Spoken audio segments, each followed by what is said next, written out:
Hi friends, welcome to RG cookery.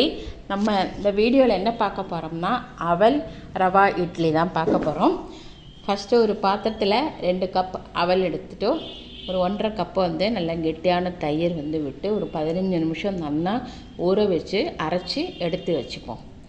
அதுக்கப்புறமா நம்ம கடாயில் 2 ஸ்பூன் எண்ணெய் விட்டுட்டு கடுகு, உளுத்தம்பருப்பு, கடலைப்பருப்பு, 2 பச்சை மிளகாய், கொஞ்சம் கறிவேப்பிலை.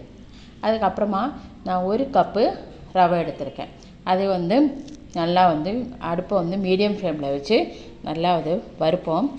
அது நல்லா கலர் மாறணும்னு அவசியம் இல்லை.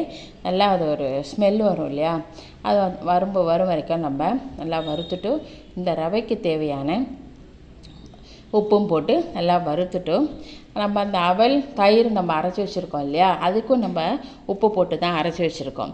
அது இந்த ரவையும் வறுத்த ரவையும் அதில் போட்டு நல்லா மிக்ஸ் பண்ணி விட்டுருவோம். மிக்ஸ் பண்ணிவிட்டு நமக்கு இட்லி பதத்துக்கு மாவு வரணும் இல்லையா, அதனால் அதுக்கு தேவையான தண்ணி விட்டு மிக்ஸ் பண்ணிவிட்டு ஒரு 10 நிமிஷம் நல்லா நம்ம அதை ஊற வச்சுருவோம்.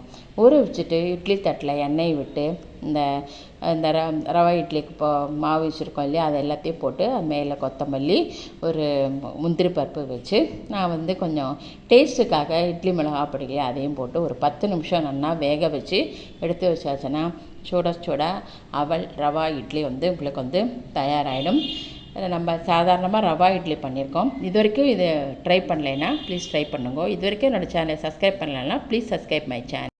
இதுக்கு தொட்டுக்கிறதுக்கு நல்ல சாரமான ஒரு கார சட்னி பண்ணி தொட்டுன்னு சாப்பிட்டோம்னா அவ்வளோ டேஸ்ட்டாக நல்லா இருக்கும். தேங்க்யூ.